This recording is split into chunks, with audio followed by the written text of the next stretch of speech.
xibaar yu wér te wóor ca tàng ba abonnez-vous pour ngeen di mën di jot suñuy vidéo. jaajëfal nañu leen ci ànd beeg Buzz 221 HD ni ñu koy defee saa su ne rek tey nag ñu fas yéene ñëw def ab jàngat bu ndaw ci point de presse bi nga xam ne nag kii di Abdou Mbow waaye itam ànd ceeg APR doon nañu ko amal wax ci li nga xam ne nag moom moo di tolluwaay réew mi waaye itam wax ci projet bi nga xam ne kii di Bassirou Diomaye Diakhar Faye ak premier ministre bu Sénégal doon nañu ko amal la 14 bi ñu génn mu di vision 2050 moom nag Abdou Mbow jàpp na ne yooyee ay naxaate la waaye itam ka nga xam ne moom moo doon présenté li nga xam ne nag moom moo di projet boobu moo doon présenté projet bu ki nga xam ne nag moom moo di Macky Sall mu jàpp ne nag yooyu leen mbir rek ay naxaate la kon nag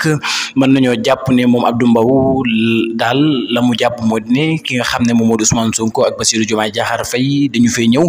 ngir fas yéene nax li nga xam ne nag moom moo di Sénégalais yi waaye itam nee nañu la nga xam ne doon nañu ko présenté ca projet ba am na ci yoo xam ne mi ngi ci projet ki nga xam ne moom moo di Macky Sall loolee nag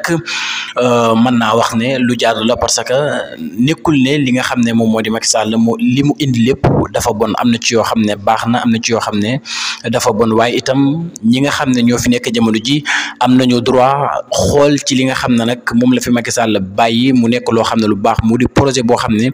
digoon na ko li nga xam ne moo di sénégalais yi defu ko mu nekkoon lu baax itam ba mu koy wax li nga xam ne moo di sénégalais yi ñi fi nekk am nañu droit jël projet boobu waaye itam yokkaat ci leneen loo xam ne sénégalais yi soxla nañu ko pour indil leen ko mu di vision 2050 bi nga xam ne nag daal dinañu koy présenté li nga xam ne moo di Sénégalais yi ci le 14 octobre bi ñu daal di génn kon nag moom Abdou Mbow loolee nga xam ne mi ngi koy wax amul bopp amul genn ñii daal am nañu droit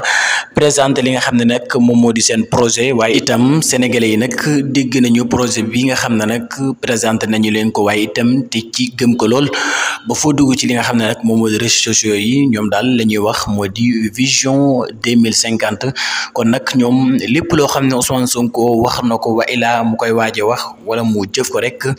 mel na ni ñoom daal neex na leen kon nag Abdou Mbow daal mel na ne mook ay nitam jamono ji